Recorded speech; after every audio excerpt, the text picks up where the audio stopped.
एक बहुत गरीब किसान था। वह अपनी बेटी के साथ एक छोटी सी झोपड़ी में रहता था।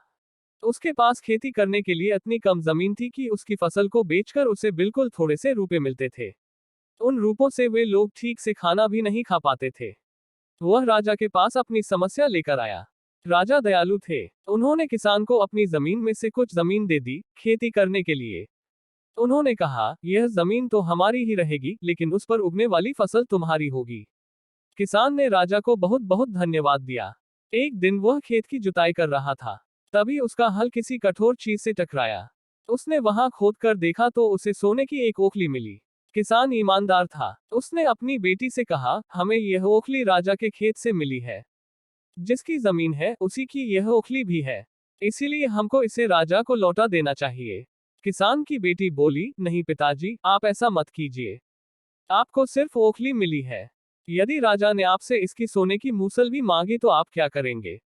आप इस ओखली को अपने ही पास रखिए। लेकिन किसान को यह बात ठीक नहीं लगी।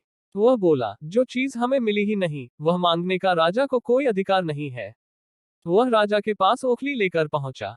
लेकिन दरबार में ठीक वैसा ही हुआ जैसा कि किसान की बेटी ने सोचा था।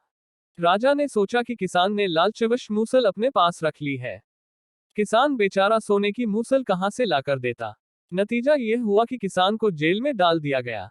जेल में न उसे ढंग से खाना मिलता था, न पानी। किसान को ऐसी गलती की सजा दी गई थी जो उसने की ही नहीं थी। वह खाए पिए बिना निढाल हो गया। लेटे लेटे वह रोता रहता था और कहता था, बेटी की बात मानी होती। काश मैंने अपनी बेटी की बात मानी होती।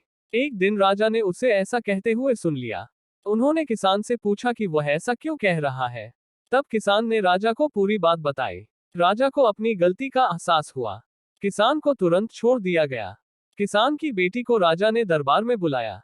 उससे बातें करने के बाद राजा को पता चल गया कि वह कितनी बुद्धिमान है। किसान की बेटी को राज्य के खजाने का मंत्री बना दिया गया। उन्हें रहने के लिए घर और सभी सुख सुविधाएं दी गईं। किसान और उसकी बेटी सदा सुख से रहे। किसान को थोड़ा कष्ट जरूर झेलना पड़ा, लेकिन अंत में जीत सच्चाई की हुई।